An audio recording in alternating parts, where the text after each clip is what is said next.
You are listening to the We Hired a Sitter for This podcast. We hired a sitter for this. We have a roster of like 7 sitters. I'm spending $3,000 on paints. Do you go to therapy? Never have, nah. There was a small fire. I put it out. Real talk, the stakes are too high with my baby. Comedy, parenting, marriage, life. We do it all. I'm a dad and I'm busy. I have an opinion. I don't know if it'll be right, but I'm Patrick. my name is Gastor. We hired a sitter. Hello, everybody. Welcome to another episode of We Hired a Sitter for This, the show where Gastor, Almonte, and I, Patrick Holbert, we talk about comedy, parenting, life, marriage, relationships. What else? We do it all. Yeah. Super Bowl Sunday. Crazy. I don't know how much we'll talk about that, but we're recording the morning after. I stayed up until 11:15 p.m. last night watching that game. That was a fun ending. I told you I like a good game. I don't have like loyalty to sports teams, but that was a fun football game. You know, when the whole time watching that game, like there's a whole like legacy aspect of it, right? Like you know, you had a player and who's legitimately trying to build the argument for being the best of all time at his sport.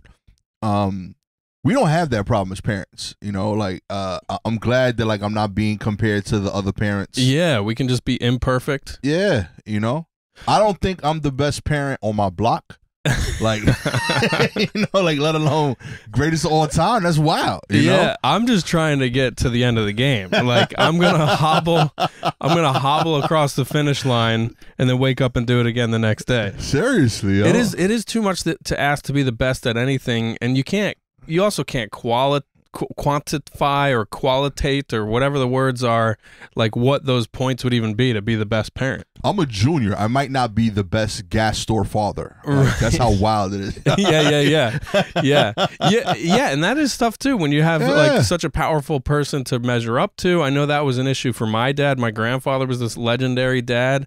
So yeah, I'm just trying to play the game, learn the rules, be a good sport. That's it, yo. Do what I can, yo. I'm okay winning as a role player. Yeah, you know. Are you saying Mahomes is being considered like to be one of the all-time greats? You think? I think he's already one of them. I mean, he's won 3 of 5, three like, Super Bowls. I think he's already one of the best quarterbacks ever. I think he legitimately is the best quarterback we've ever seen. Really? Yeah, I don't even think it's close. I just think it's a matter of. But don't you think the sample size is too limited? Like we saw Todd I almost said Todd Brady. That's where I am. We saw Tom Brady be so great for 24 years or whatever and it was. I think that's the only difference. I think the only thing we haven't seen is if he's the greatest ever. Okay. Greeny, like if you're into like New York sports, he's a talk show host. He makes a very clear distinction, which I agree with, being the best versus being the greatest. Okay. So like you have someone that could be the best, but they didn't play long enough. Okay.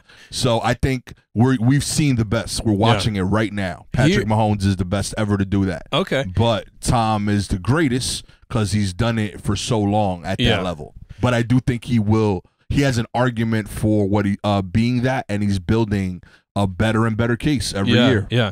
Well, here's where I love Patrick Mahomes. I love this man, and I've watched him a few Super Bowls now, and I barely know him. But here's why I love him. Good friend, Patrick. That meme came out a couple weeks ago. I don't know if it was a meme or just a photograph. There's a locker room photograph of him shirtless, and the man looks soft. Hell yeah. He looks soft for an NFL quarterback. He is soft. He's got no definition. He's not hitting the gym. And he's so good at what he does. And the picture floated around the internet. People did make memes of it. And he said, hey, I'm busy. I'm a dad and I'm busy. And I just appreciate, because I don't even look that good shirtless, but like I look similar. And I need to know as a dad that it's okay to be a little bit soft, even if, you're an NFL quarterback. If he can do it, I can do it. If you're getting the job done, you're getting the job done. You know? Truthfully, I don't think being in six-pack shape makes you a better quarterback. You know what I mean? I feel like every quarterback that I've admired, I feel like is just as prone to have like 3 beers after the game. Yes. You know, I think that's part of it. There's like a level of like you need to be analytical to know what's happening and make the best decision. Right. But you also need to be cool so that everyone wants to follow you. Yeah. You know what I mean? And you can't, if you like 6-pack, like regimented, I eat only this. 52 people don't like you in that team. Totally. And also, as a real dad, if you're in six-pack shape, that means you're neglecting your own family. Yeah. You have to neglect your family, your job, your wife, all friends and family. You can only think about eating pure, clean, green things and clean burning protein and hitting the gym multiple times a week. You can't be a real person and a six-pack. Sounds terrible. So that's our argument for be in worse shape if you want to be a good dad. It's the key to success, baby. The best dad in America is very doughy and happy and emotionally available. Amen. You know, he shares cookies and ice cream with you. Yeah. You know? So you've talked about a little gambling action with sports. Did you make any money on the game last night? Yeah, I didn't go too crazy. I only made $200. Did you have a couple side bets, or was it on the game? I had a straight bet on the Chiefs. Okay. I made a little over 200. I bet 200 on them, and the San Fran was the favorites. Okay. So I made like 230. And are you betting the internet, a software, or was this an individual? Like, who lost money on this bet? FanDuel lost money. Okay. Someone, yeah, somebody over there lost money. So you have a FanDuel account? Yeah. I used to do the bookie thing. I enjoyed that, quite honestly, a lot more. Yeah. The bookie thing. It was just something about, like, I miss, like, that old school feel of it. Getting on the phone. Yeah, like, it was cool. He had an app, which was dope. Oh, but wow. you got mailed the money on Mondays. See, that's surprising he had an app, because you would assume they wouldn't want a paper trail. Nah, you got, like, a little everything. He had a little app. You got like a little ticket number for your thing, just in case you had a issue with your order. Yeah. You know, like your bet had like a little like reference number, and then on Monday all your bets was settled, and you would get cash mail to your house. And it would be cash in the mail. Yeah. FedEx certified, or just like a it was like envelope? USPS. Wow. Straight up. That is old school. Straight. It was beautiful, and you had like a betting limit, like the longer you've been with him, the more he would allow you to bet for the week. Okay. So like if you were in the whole like for me it was like $6,000. So Wow. like I could bet up to $6,000 and he knew that I would pay. Were you ever doing bets that large? No. I never got to like and I never owed money like that. Like thankfully I've been a winning gambler. Yeah. But I would say the most I'd sent him was like $800. Okay. Individually, I've had days where I've owed a lot, but only because my account owed a lot because I was the person that knew the bookie. Okay. So I had friends that would place bets through me because the bookie didn't trust them. Did you ever lose friends through this practice? Nah. My homies a piece. They good money. Yeah. I there's definitely people that I wouldn't trust with my account. Yeah. So like, I was like, I'm not placing that bet on your behalf. Those are like fishing friends, or come watch the game, but we're not getting into financial crises together. And mind you, they still might be a closer friend. Yeah. It's just I've seen how you handle money. I can't trust you to pay this on Monday. All right, now it's time to name names. Let me ask you this. So you say you drink maybe 3 or 4 times a year. You're not a big partier in that way. Yeah. Do you get a emotional rush or a high out of betting? Like, does this keep you excited? Hell yeah. Because it's like I feel like it's something that I figured out. You know, it's a lot like the joke thing. Like, the reason I like stand-up is because, like, something in my brain made sense that nobody else agreed with, and I convinced y'all of it.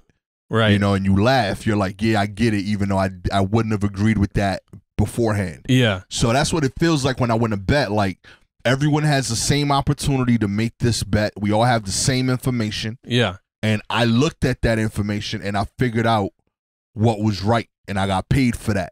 It's like life hack stuff. Like, you figured out how to hack the system.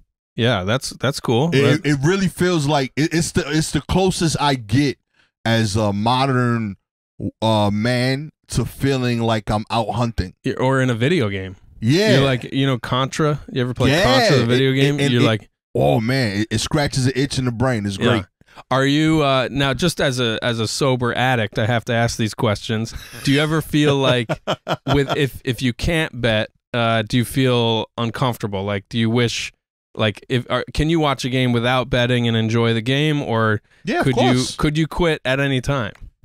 Yeah, I go long periods without betting. A, B, I actually set a budget for the sport for the season. Yeah. Okay. So like every sport, like if I'm really like basketball, football, and baseball, I give myself $1,000 at the beginning of the season. Wow. So if I lose it, It is what it is. I can't feel bet like no more. We got to start a separate podcast where it's just you talking about finances. I feel like you have so much wisdom to impart on people where you could just tell us all what to do with our finances and how to have a healthy bank account in life. I mean, I just think it's like it's something fun that I enjoy to do, but like I noticed that like when I told the stories to my friends, like for the most part, the excitement didn't change whether it was $10 or $100. It was more so that I got it right. Yeah, you know, so that was the cool part for me. So I focus on that part of it. You know what I mean? And then second, like I know for a fact, like over the course of the year, I'm gonna spend $3,000 on bullshit that makes me happy. Yeah. So that's what I allot for myself. Which a lot of men do, like, because this is interesting to think about in terms of like you got to have a hobby as an adult. Like adults without hobbies are very unhappy people. I think.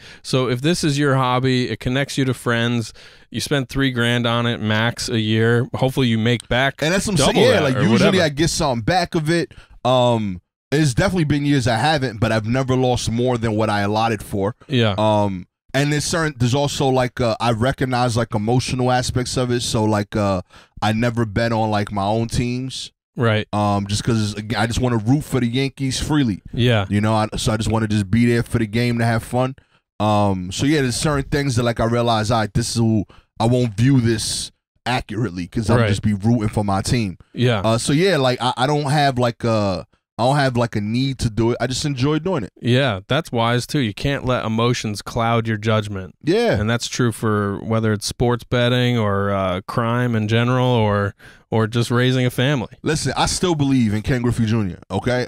Yeah. If you told me he was going out there today, I would still think like, yeah, he's going to get 50 home runs tomorrow. Yeah. You know, and everything in my brain tells me no, that dude's got to be 55 years old. Yeah. I still believe in Junior. You just love him. I love him, you know, so I can't bet on that, you know. He was fun to watch. That was the heyday when we were, 9 or 10 years old and Ken Griffey Jr. was like killing it.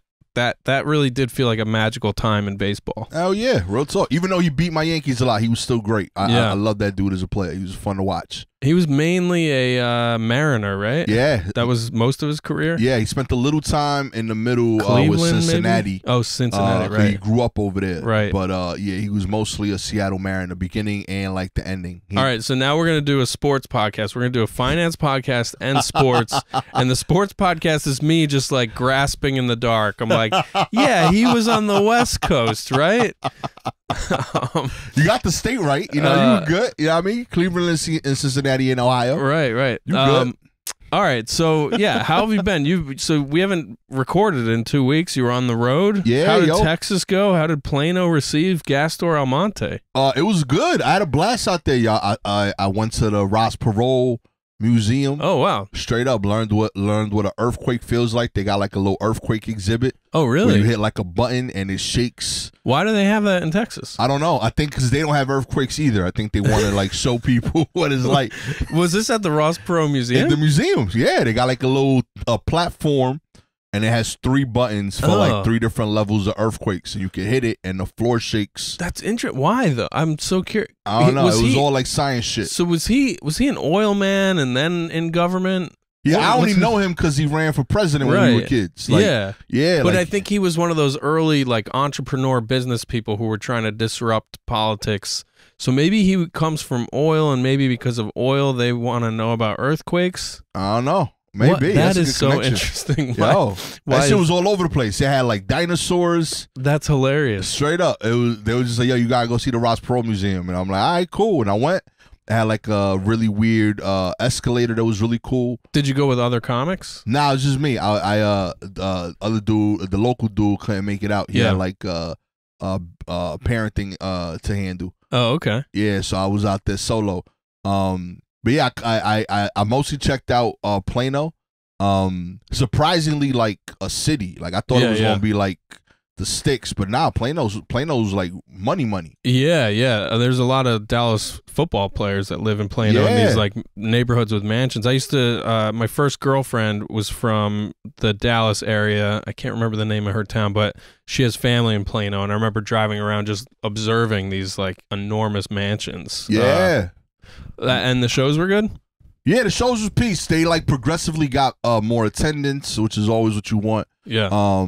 But yeah, now the shows was fun. The people was cool. I met like a couple that's gonna hopefully help me get a puppy for my kids. Oh wow! So I reached out to them. If that works out, that'd be cute. Would the puppy be from Texas and they'd ship him up? She's gonna have like a little accent. It's gonna be cute, man. I'm with it. Pitbull? Nah.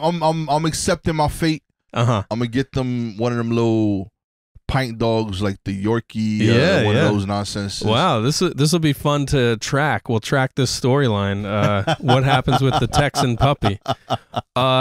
So, and then you went to, was it Iowa or Idaho? Boise, Idaho. Boise, Idaho for a college workshop thing, or was it a corporate? No, it was the college. They had I did a workshop on storytelling. Nice. We worked with 50 grad students from that were attending Boise State University. Most of them people who were from other countries. So it's like real dope to like just get all these stories, like hear about how some dude from Indonesia ends up studying, molecular biology in Boise State in Idaho, like that. It was just wild. Like the stories are crazy. So you meet them on day one. You tell them what you do as a storyteller and a comic. You maybe give them an example of a story, and then you talk about how you wrote the story, and then you tell them like, all right, now you think of a story, and we'll all try to work on it together. Yeah, kind of like that. Yeah, like we send them some examples beforehand, and then we work through the process of what makes a good story. And then over the next couple weeks, they're gonna be working on a story. So like they'll write out a draft. They'll send it to me and my peoples, and we'll like kind of send some notes. Wow. It's the whole thing. Like That's we're so trying cool. to encourage people to be more human in STEM. Yeah. That's the whole idea behind it. You know what I mean? What is that? Science, technology, engineering, math? And math, yeah. I was just talking about STEM as a father of a daughter. Hell yeah. Trying to get her, hopefully she'll be attracted to that. Anyway, I was asking about your schedule and your travels, because that must have been 5 or 6 days away from home. 6, yo, straight up. It was going a whole week. It was the it's been tied, I think, for the longest I've gone away for stand-up only. Yeah. Or like, stand-up storytelling type thing. Right. This was the one that I think me and my wife struggled with the most, but my kids were the most normal with. Oh yeah. So like they're like yeah, dad goes away for jokes. That happens. Yeah. And then like me and Gabby were like, yo, I miss you. Mad emo with each other. Yeah. So what does that look like? A lot of FaceTiming? A lot of like calls post show, which normally like I wouldn't expect to do because of how weird the schedule is, right? Like if I'm leaving like at midnight, 1 o'clock from the club in Plano, that's like 3 a.m. here. Yeah, wow. But we still did phone calls. She was working from home, so it worked out well. Tell me about those, because Ross, my wife, is on the receiving end of some emo phone calls. A lot of times in the form of me complaining about the show, or like unloading about what I think I messed up on or wish I did differently, or some resentment or whatever. Like sometimes she's like an emotional support. That's dope. Wife. Oh yeah. Other times it's literally just to talk about the groceries, or just connect, or be sweet with each other. How did that look on this trip? Yeah, I would say it's mostly that. Like, so like I'm not famous, all right? I'm at like this place where like I'm a headlining comic. Yeah. But clubs book me when they're like, all right, we got no one famous available. Right. Let's get this guy here. He'll put on a professional show. Yeah. And we have to promote it. Right. So, like, the first show, every time I go somewhere, is always the worst show. Yeah. No one knows who I am. On a Thursday night? Yeah. Like, that Thursday show is always rough. So, like, that Thursday show here was rough. I showed up, place sits like 300 people, and they're like, yo, we might cancel. Yeah. So, like, that is never good for the ego. Right. Right. So, you show up, you get, like, the light attendance note. They come at you like 2 or 3 times. Hey, we leave it on you when it's this number. Right. That. So like that shit hits. Like damn, B. Like I flew across the country, and I got like maybe 10 people here to see me. Yeah. So yeah, you go home to the room and you like, damn, this was rough. Did you do the show? Yeah, we got to 13, and I was like, yeah, I'm a power through that. Yeah. And we did the show. Then the second night we had 2 shows, and we did like 30 and then 40. Yeah. And then the last night we had good turnouts. We had 130 and 110. I'm curious. I'd love to know the data or the promotional stuff on that. Like, did the 13 people from your Thursday show come and they were like, we got to see this guy who was great. You guys should go see him. And they're telling friends. I wonder if anybody came on word of mouth feedback, or was it just the natural Thursday, Friday, Saturday nature of a weekend? Yeah, I think there's like overlap to both of that. I'm sure most of it, admittedly, is probably their like local list. Yeah. But I feel like if you do a good job Thursday, Friday, you'll probably get like 5%, 10% bump from doing well on those shows, on those last 2 shows. Yeah. And I definitely think the inverse is true. I think if you do terrible, I definitely think people talk about, don't waste your money. Right. You know what I mean? Yeah. So, I think there's value in it. And also just like you get to connect with people. Like, people come out to see you. They don't get to see you often, so you got to weigh that out. Hey, like, you've never seen me before and you came out specifically for me. Maybe I should put on a show. Right. By the same token, you came out specifically for me. I might not want this to be the experience. Right, So there's a juggling act there for sure. Yeah. But it was peace though, man. It kept building. Each show went well. But that convo after the first show, like that messes with you. Like, yo, why am I doing this? Yeah. I'm in this 12 years. You're talking about years, the conversation with Gabby with after Gabby, the show. like after when I'm talking with her on the phone, I'm like, yo, I don't know why I'm doing this. Be like, I could just have a union job. I could be a plumber right now. And what a clutch moment for her. Like, what a moment where she can choose to do the right thing, which I assume is, I believe in you. Don't worry. You're just starting out as a headliner doing clubs across the country. This is the beginning. That kind of stuff, which I think Ross typically does. Or the wife could just be like, you're actually kind of right, and I circled some want ads in the paper. Oh yeah, I saw Lay's is hiring drivers again. Real talk. People, go back. Yeah, that's tough. And you're alone in Texas in a hotel room by yourself over there dealing with just that shit. Questioning everything. So you lean on her for that. But what other, like, do you have like any kind of spiritual practice around this kind of stuff? Like I go to meetings where people talk constantly about like progress is not linear, one day at a time, like there's gonna be good days and bad days, that they're like really gentle language around like you're gonna be taken care of, like higher powers got your back, like that kind of stuff. Do you kind of, I don't know, do you listen to like motivational speeches, or do you have like people play E.T. the hip hop preacher? A lot of David Goggins. Honestly, I just like I talk to myself a lot, like all the time. I like I remind myself what like if I enjoy this, and if the answer is still yes, I keep going. I reach out to peers, make sure that I'm not bugging out. Like, am I doing some good still? Like, and then for the most part from there, I trust the work. So like, if I feel like I had a bad set, I gotta just write more. Right. So I usually just start writing that night. But yeah, like I've had like a whole, like over the last like 2 weeks, I've been like kind of in a weird bag about that stuff in general. Like I had an audition for one of the festivals recently that I thought went bad. Then like 2 days later, I was supposed to have an audition for another festival. Showed up, turns out wasn't even the right day. I emailed my manager. They didn't respond right away, and I was thinking, man, like maybe like people were just like not thinking that much of me, that I'm like getting kind of info, right? And I'm not doing my job well at this. So I was literally like just sitting in front of the club, like in my head about it. I had this rough show on Thursday last week, that I had to like really build up to a good weekend, but the weekend went okay. And then I come home to this. Yeah. And as I'm sitting out front, 2 of my homies came out, 2 other comics, JC and Sam. They walked right up to me and they're like, yo, we heard you had a great set on Thursday, man. And I was like, what? Because I thought it was terrible. They're like, They like, I spoke to several people. They said you had one of the better sets of the audition. I was like, oh, okay, that's good to hear, because sincerely, I needed that right now. Yeah. And then my manager responded, like literally just 10 minutes later, completely normal, but enough time for me to have those thoughts, Right.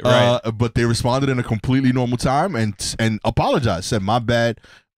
I was supposed to say next Saturday, not this Saturday. Oh, that's hilarious. You know what I mean? Yeah. And it was a simple thing. Yeah. But like that shit, like so much of this job is lonely that like if you don't have those checkpoints with like a Gabby or a Ross or like your friends in the community, that shit fucking really like piles up on each other fast. Yeah, you know, because it's such a vulnerable thing to think like I am good enough to put myself out there and try to entertain these strangers, and you're like risking something by like expressing yourself in all these ways, and then when it doesn't feel like it's received or reflected back at you with laughter or whatever, that to feel like you are left hanging and not taken care of a few nights in a row or a couple incidents in a row, it really makes you want to walk into traffic. Yo, I'll tell you exactly what it is, right? Like, there's no hiding point. There's no beats. There's no lighting.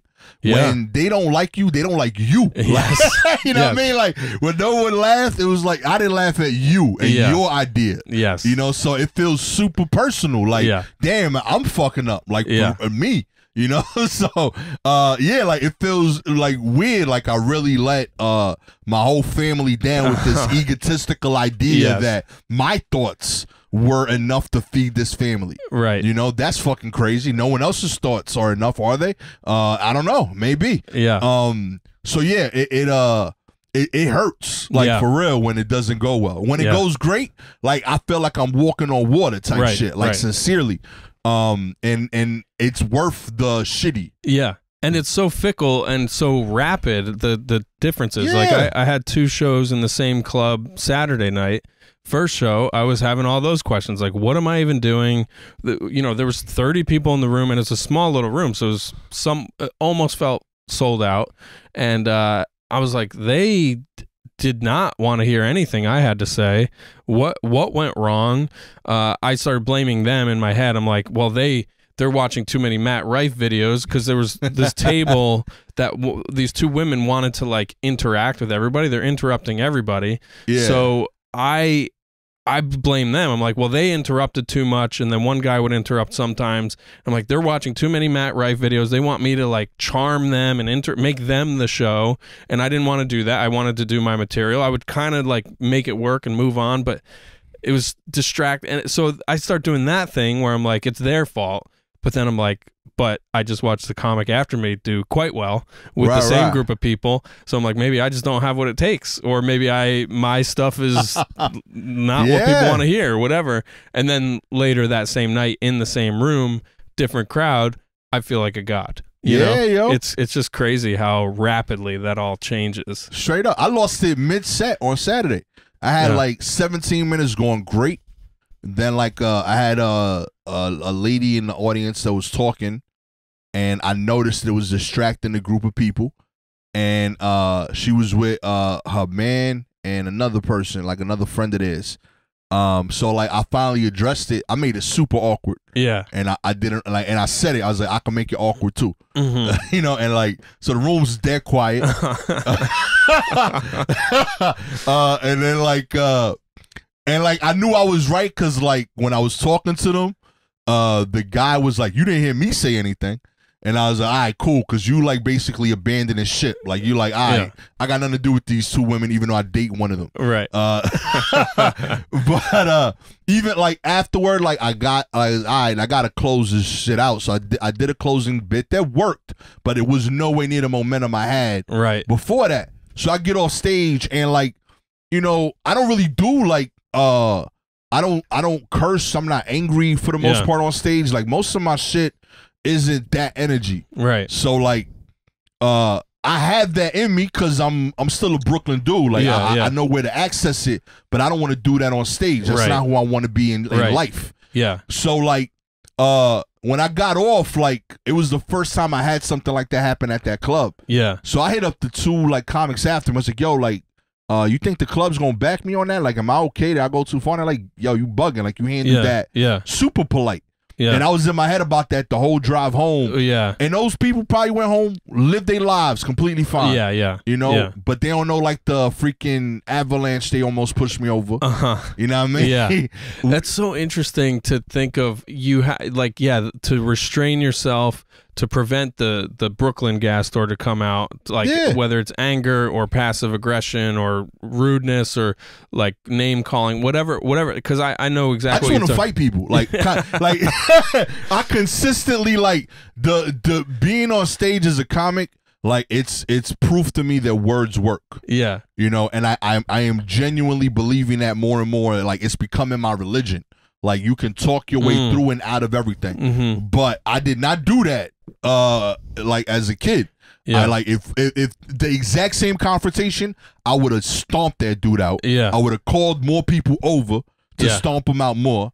You know what I mean? Like that would have been like the whole exchange. And it would have ended a lot earlier. But like I'm like, no, I'm believing in this power. You know, I think it's incredible that like in a room where you're surrounded by like literally 150 to 1 odds, everyone is listening to you because of how powerful your words are. That is incredible to me. But man, do I want to throw that out sometimes when somebody like just gets out of pocket. I'm like, I to your point, I'm not Matt Rife. I don't want to talk to you. You know what I mean? That's not what we're here for. I prepared and practiced a very specific set of material that 149 other people are enjoying. Shut the fuck up. It just says what it is. Enjoy the show. Or don't, but just be quiet and let everyone else that paid enjoy the show. But don't interrupt the show. That's wild. That's you know what? If I see you, we fighting, okay? I take it back. You know what I mean? I can't wait for the Return to Plano poster, and it's you with boxing gloves on. Round 2. Now this one was in New York, thankfully. This was on this Saturday. So I can actually find you. We gon' beat. Oh, nice. That's so interesting, and it's so funny to I like the idea that comedy changed you as a person. It sounds like adulthood did too, but words work for you now in a way that is profound, clearly. But I've never known you. I never knew the young Gastor who would rather fight than talk. So that's just fascinating. I believe comedy makes you a better person if you're doing it right.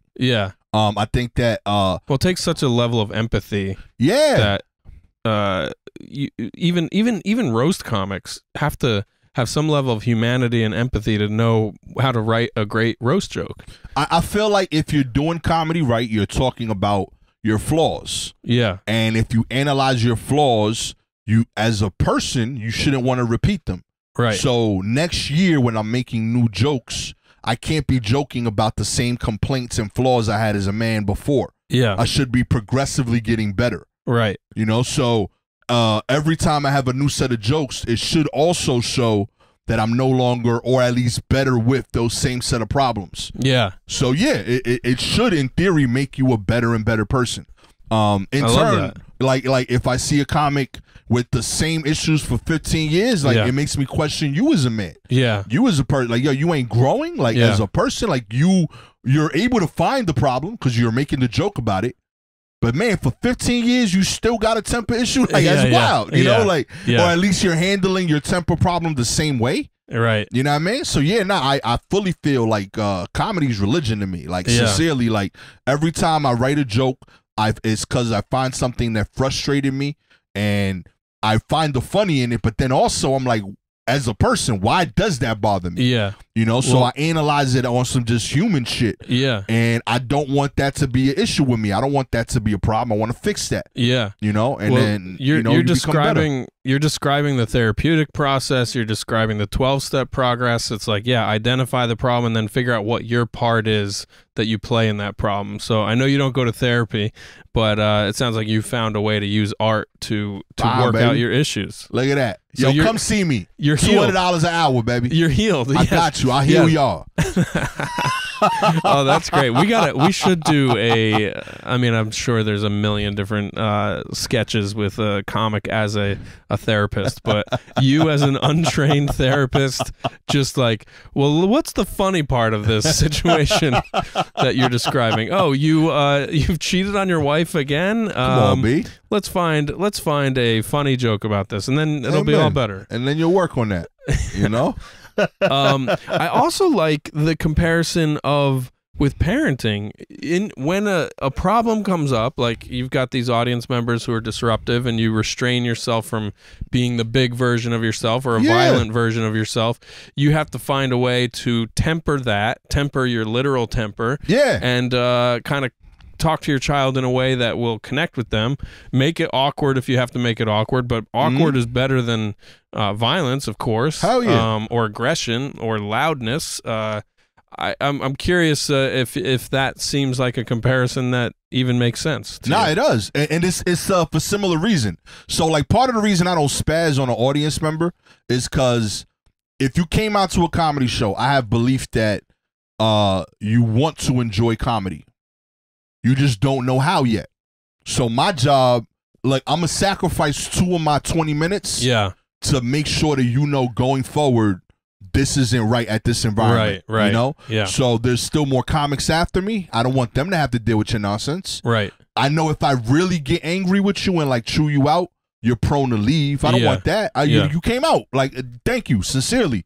But like, don't do that no more. Right. You know? So I'm gonna take the L. I'm gonna lose 2 minutes to dedicate it to you. Yeah. In turn, I hope that the other 2 comics don't experience that from you, A. Right. B, when you go home, you think about the show and you're like, man, most of the show was a good time except for when the comic pointed out that I was being an asshole. Yeah. I should probably not be an asshole anymore.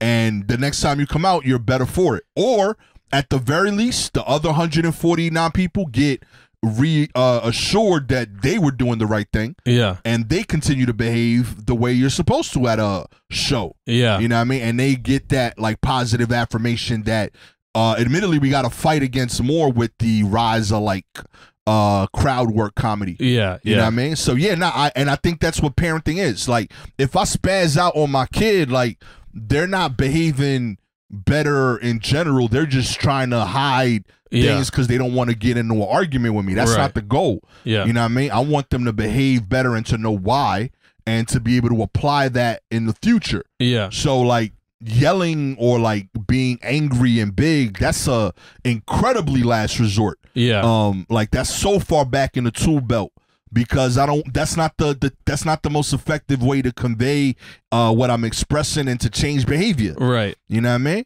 So like I only time I yell immediately is if you're in danger. Yeah, yeah. Outside of that, like I can't. So the same thing on the show. Like, admittedly, if I would have started yelling, they would have been in danger, but I would have been the danger. Right. You know, like, but like I feel like there's a lot of overlap. You're training. You're telling them, yo, this is not cool. This is what I need you to do going forward. Yeah, and in the side of the metaphor where it's parenting, unfortunately, it just takes like repetition. Yeah. It's like I feel crazy because like I've had these same conversations. I got to remind myself she's 3.5 years old. She's not gonna just learn. You know what I mean? Like I gotta say these same things over and over again. And I've witnessed some things do stick. Like now she does go pick out her own clothes in the morning, or she does brush her own teeth or whatever. But it was like months and months and months of like saying the same things over and over again. This is actually my biggest argument against having dogs because I feel like a dog is just like a 3-year-old forever. Oh yeah, you know. So I'm like, I'm just saying these things forever, and I don't want to do that. I like the one of the biggest pluses to kids is that I know that some of it sticks, you know, and they start to apply it on their own. Well, if you guys do get this puppy, I know a good dog psychic you can call on the phone. Do callbacks work on podcasts? So we met up. I shared with you I had a big weekend at home. We had a big weekend. We took down the baby proofing gate in our kitchen. Ooh. So the kitchen is now, there's no border control to the kitchen. She can go in there. This is the thing we've been repeating to her. You're not allowed in the kitchen by yourself. You're allowed in there, but we have to be with you because there's knives, there's drawers, the fridge. There's a lot of things that chop a finger off in the kitchen. Hell yeah. So she knows that we have to be with her, but now she can just go in if she wants. She doesn't really listen to the rule that we have to be with her, so we do a lot of chasing in there. But anyway, we were talking about baby proofing. You're so far out of that phase. Hell yeah. Like your house is totally... They got free reign, baby. Yeah. So in a 1-bedroom apartment, this is the last section where she can be alone. What's in the kitchen that she could access that you'd be okay with? okay with. I mean, I'm okay with it. She will occasionally go in the kitchen, go in the fridge, and look at what like kind of fruit is available to her, what kind of snacks are available, if there's milk available, whatever. Sometimes she does that thing where she's like opens the fridge and treats it like a menu, like what do I want to snack on? Oh yeah. And I catch myself saying shit that I remember my dad saying. I'd be like, you got to close the fridge. You're letting out all the cold air, which I like. Makes me cringe that I am now a person who says that to another person. But yeah, she's allowed to look, but like it's the holding it open that's annoying. I guess she's allowed. We really want her to get good at washing her own hands more often. Okay. So like we want her to go in the kitchen, set up her little stool, turn on the sink, use the soap. We want that, so we encourage that.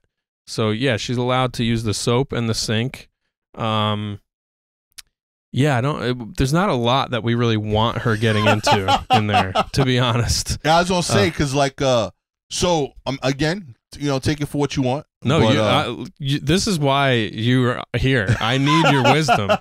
We need your wisdom. So the key to the kitchen access for us was we added a list up of things that we were okay with them doing in the kitchen, and they were given kitchen access when there were more yeses than nos. Because then it made it easier for us to pitch it to them because we were giving them more things they could do.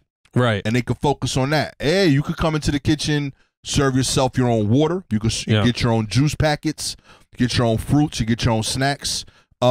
We had a separate set of plastic butter knives. You want a knife, you could do these. Yeah. These are your knives. Yeah. And like we explained the difference between why this was okay, this one isn't. But we made a whole list of things that like she could do. Cause like if everything is a can't, it just feels taboo and like she's always in trouble. Or he was always in trouble. So we wanted a list of like, nah, you could do this. Right.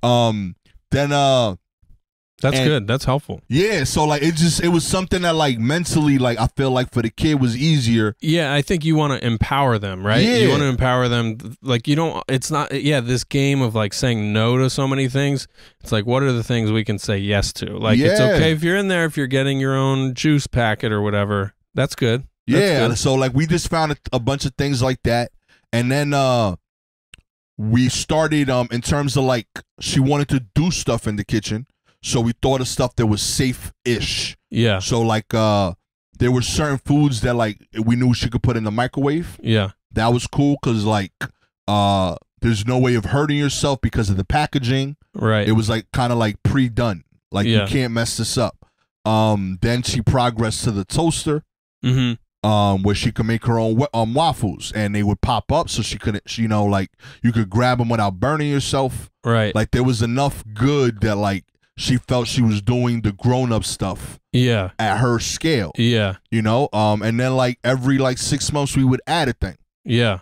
But like we kind of like thought it out. Like we need a list of things that like she can do and it has to be longer than the list of things she can't do. Because if everything is like you can't touch this, this, and this, so like why do I have access to this? Right. You know? Keep it taped off. Then being real, like if she can't do nothing extra in there, you know, like what's the point? Because all it does is two negatives now. Now you're worried that like anytime you're sleeping, if she's in there, all you're thinking about is the much longer list of things you don't want her doing. When I imagine her alone in there, I literally just picture her getting her stool out, going to the knife block, pulling it to the edge of the thing, and juggling knives. I imagine her juggling knives alone in the kitchen, and then just like turning the burners on the stove.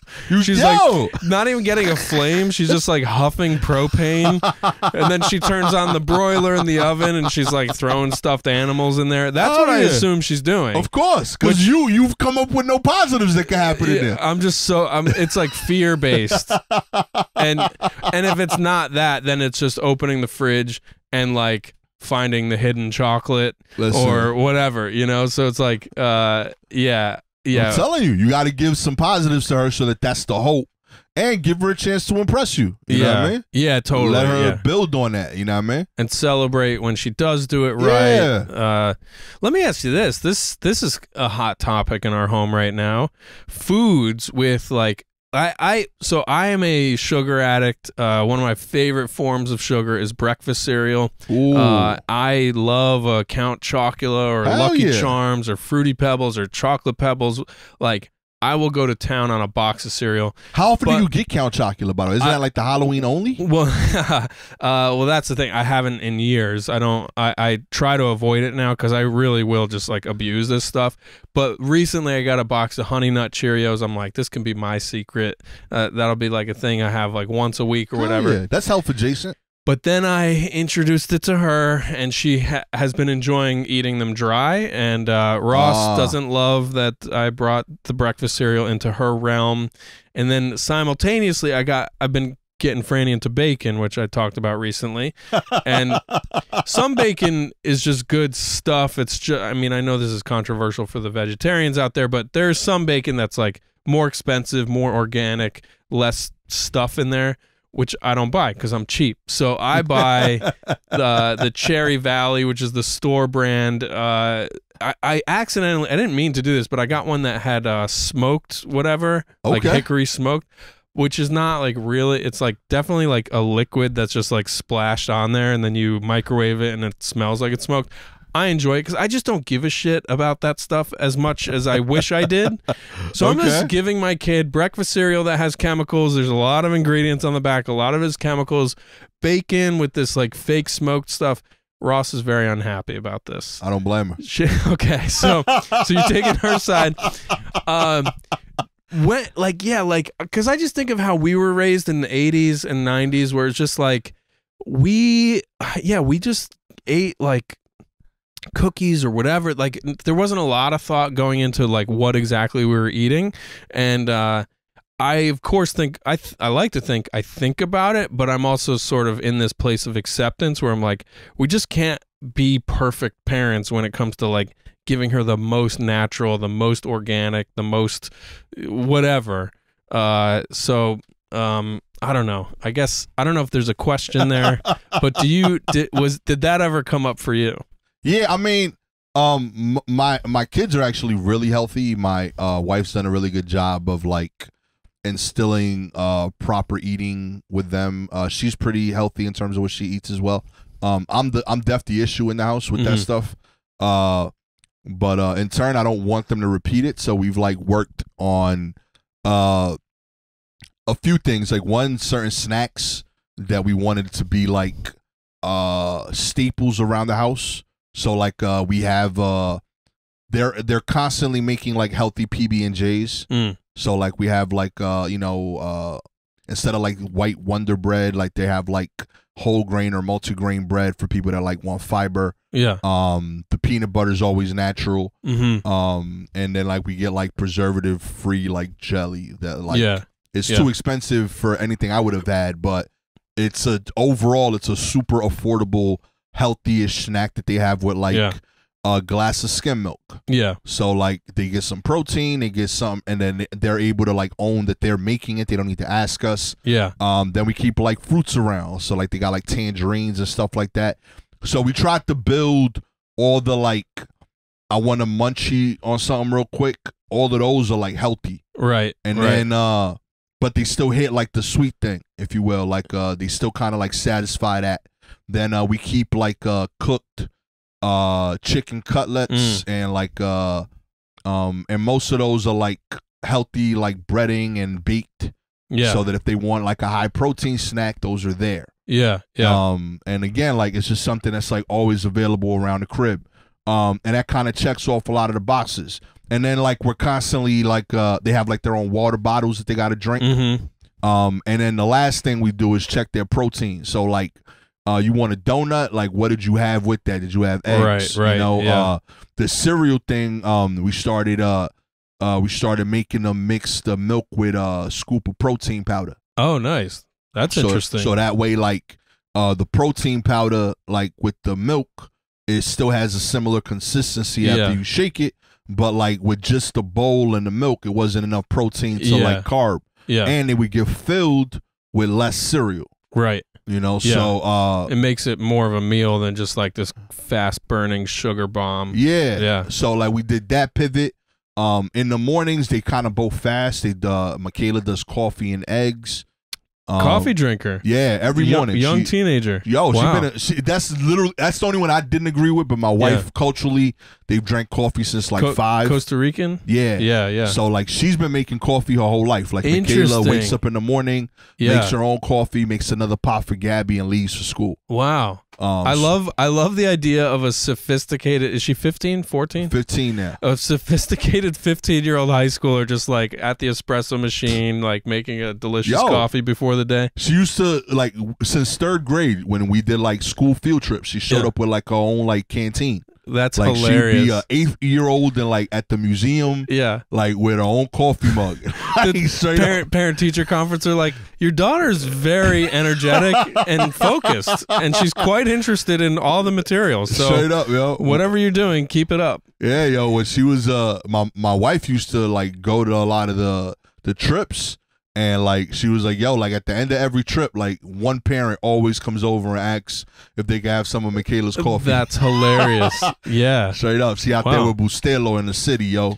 Yeah, that's what I'm drinking right now. I got Bustelo here in the office. We're gonna get it sponsored by Cafe Bustelo. I like it. I like it.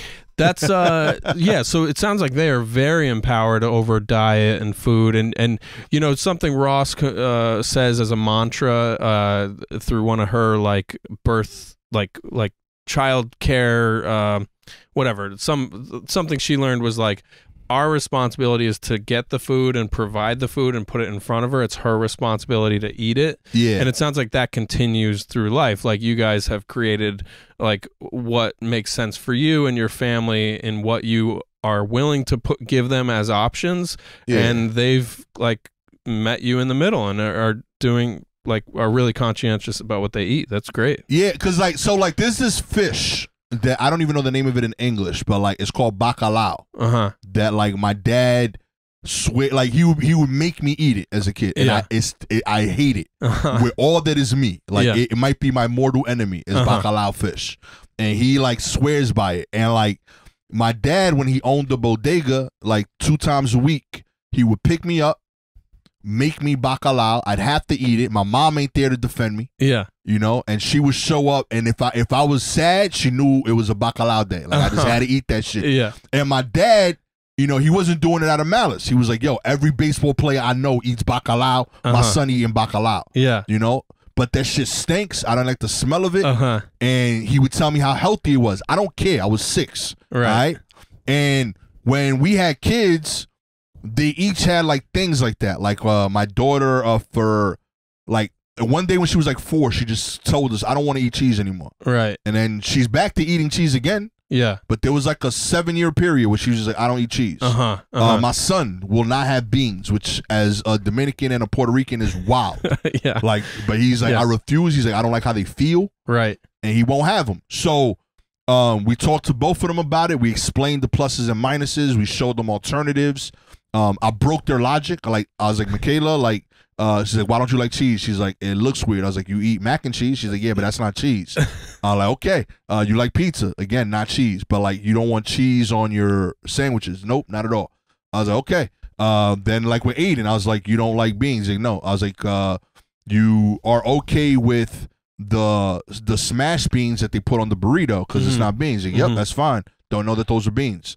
You like the sauce of the beans on your rice? Yes, I do. I like how it tastes. Just don't like the texture. Fine. Yeah. I don't like it, but if it makes sense in their brains, cool. But then I tell them, cool, but this is what you're missing. Right. So I need you to find me another thing from like, and I show them a list of options that gives you that. Right. And if you're cool with that, I'm cool with it. Yeah. So like Aiden disproportionately gets more vegetables than other people in the house because I was like, yo, you're losing the fiber. Right. I need you to get fiber in your meal from this. You know what I mean? And same with Kayla. I was like, all right, cool. Like you ain't getting the dairy from cheese. We got Fairlife skim milk. So you got to give me another cup of Fairlife because you're losing your proteins from this. Yeah. You know what I mean? Or give me a Greek yogurt. And she's like, cool. That's great. Like, so yeah, like I realized that like I don't need to be so like military. Like, right. I enjoy it. Don't mean you gonna enjoy it. But this is the thing that like me and your mom were thinking when we bought this for you. So if you ain't gonna have that, I need another thing that you okay eating that checks that box. Yeah. I can't wait to be able to have a conversation about it, because right now we're limited with, you have to eat this because it will make you big and strong, and then we all flex our muscles. And then, like, sometimes that'll work, and she'll just eat the broccoli or whatever. And she loves, the thing that's annoying and crazy making is about, I know she enjoys all of the things we would like for her to eat. It's just some days she's like, I'm going to turn the screws on these motherfuckers, and I'm not eating anything. So it's just, it's a power struggle. Yeah, it really is. All right, so we were just scrolling through Reddit before we started. Let's do a couple lightning round topics that we picked out. You found this one compelling. You said, what do I do about a birthday party that is poorly intended? This was a parent. This is on a parent Reddit group. Somebody wrote in, how do you handle a poorly attended birthday party? Is that the context? Yeah, it was their own child. So I read it that way, but I was very popular growing up. Yeah. But I went to a party, my boy John, where it was just me and John and his mom. Yeah. We played Donkey Kong. Poor John. Yo, real talk. Poor John and his mom. It was a sad What do you party. think made G so popular that John didn't have, that made people want to come to G's house for your parties, but not to John's for his party? Listen, man, some people don't got it, okay? I ain't gonna lie to y'all here. Like, some kids don't got swag. You ain't all charismatic, okay? It is what it is, okay? You were magnetic. Real talk, there man. Was I a just magnetism. got it, B, okay? Yeah. I know what to tell you, all right? John was a cool person, but like I knew going in it was gonna be lightly attended already. But I ain't think no one. You know, I just thought maybe John's mom was weak in the promotional department. Like she didn't have marketing skills. I mean, he had some like things that def worked against him. One of them being his mom. His mom was a nice person, but she was the third grade teacher. Yeah. So like, even though we were no longer in third grade, nobody that wants hurt to see John's mom on the weekend. They gotta see her 5 days a week. Yo, so you gotta be so cool to overcome that. Right. Yo, that's crazy. Yeah. And John wasn't that cool. I actually do have somebody that was so cool they overcame that. Josh Tatum. I'm comfortable saying his name. Shouts to Josh Tatum. Real talk, B. Pam, his mom Pam was the computer teacher at school, and her room was like HQ. Like that's where we all hung out. It was great. She always had candy. Josh and I actually had a full box of Fruity Pebbles available that we hid away. Like we hung out in her computer room like it was the bar. Like it was like Cheers. Everybody knew your name. Everybody hung out. This is when computers were enormous. And she was great. And he was the go-to house on weekends. Like she would, like we would go out and party. She would make a full buffet breakfast in the morning, eggs and bacon. To Pam. Yeah, Pam Tatum. What a goddess of a woman. Real talk, yo. So great. She also wasn't teaching like a class that graded you, so like I guess nobody had like fear about her, but she was just such an amazing woman. So poor John sounds like he didn't have. Yeah, man, that's just tough, man. Like, but I do think it was looking back on it.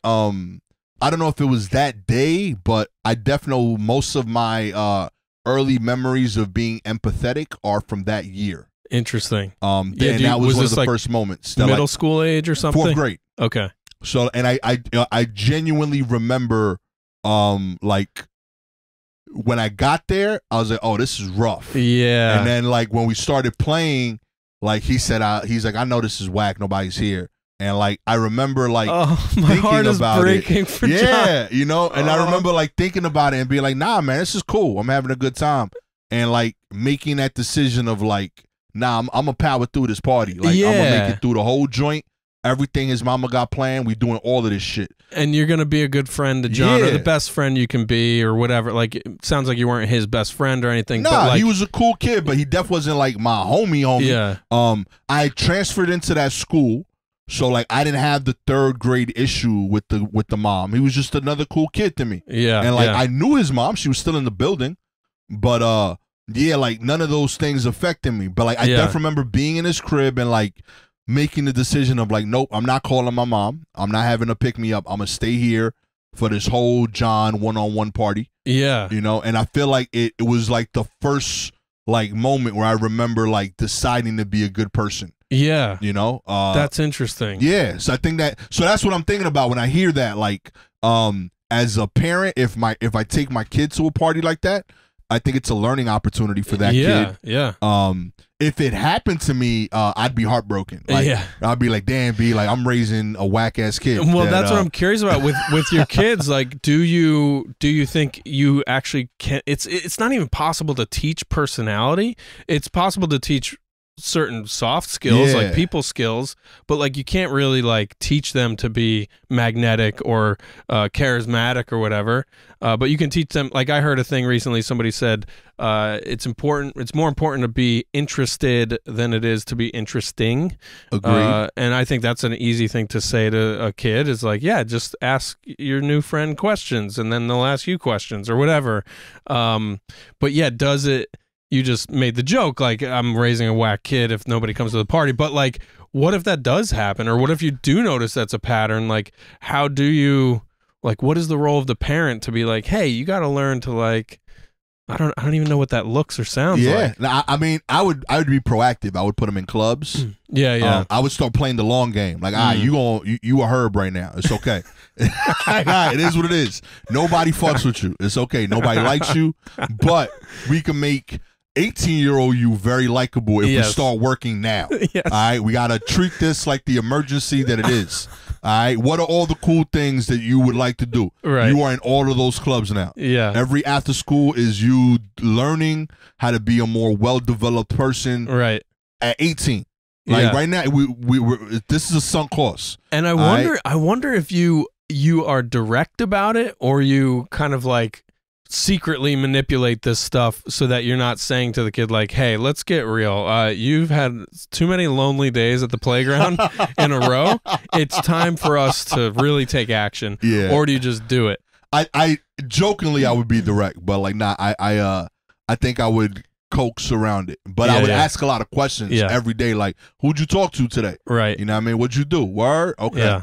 I definitely think like my son is more loner than my daughter. My daughter, I think, is very much like me. She's super personable. She's hanging out at the coffee shop every day. Of course, she's got friends. Yo, like she got like her peoples. You know what I mean? She's comfortable like not liking somebody. Like that's how I knew she was good. She's like, I don't like them as a person. And I'm okay with never being a friend because I got these people and they're way better people. That's hilarious. Like she's fully developed as an adult in that regard. My son took a little bit to like get comfortable with people. But he has like a squad. Like he has like a table with like 10 people that he sits with for lunch. You know what I mean? They're into what they're into. He talks to me about like comic books and drawing. So thank God for the internet. Like he's gonna keep finding all those communities and making friends. He found like a squad and a crew that he's with that like works for him.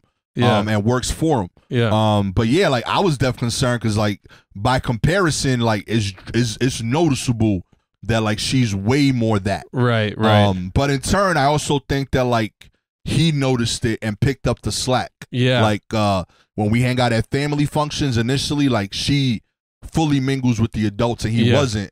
So he's like stepped his game up with that a lot. And I don't know if that's a mixture of like him seeing his sister get a lot of positive affirmation or him finding his group that like has brought that out of him. You know, but I was concerned in like 4th grade. I was like, oh, this is gonna be like a project for me. But nah, like I've seen like I don't think he's ever like gonna be me or her. But he's not gonna be like an outcast. He'll find his own thing. He got his squad. You know, and like you know, my wife wasn't that. Like she's cool. Like she's like I would say she's cool kid adjacent. You know, like cool kids rock with her, but she wasn't the cool kids. You know, and same with Nick. I was cool kid, so I think he's gonna be cool kid adjacent. Well, some people don't have that need to be the cool kid. Fair. Like some people are like confident enough to just be who they are, and like that's plenty. Yo, that's dope. Real talk. Well, cool. That was fun to talk about that conversation on Reddit. Maybe we could just say like, hey, if you are a listener and you want us to talk about a specific topic or you have a question about parenting or life in general, I feel like I could ask you any questions about life and you'd have some kind of wise insight on it, or at least a funny way to talk about it. So I have an opinion. I don't know if it'll be right, but So feel free to, I don't know, hit us up if you like, or we'll just keep checking out the internet before we record. But this was a great, fun conversation. Thanks for doing it. And congrats to Travis Kelce and Taylor Swift on your upcoming nuptials. We back, baby. Bye. Peace.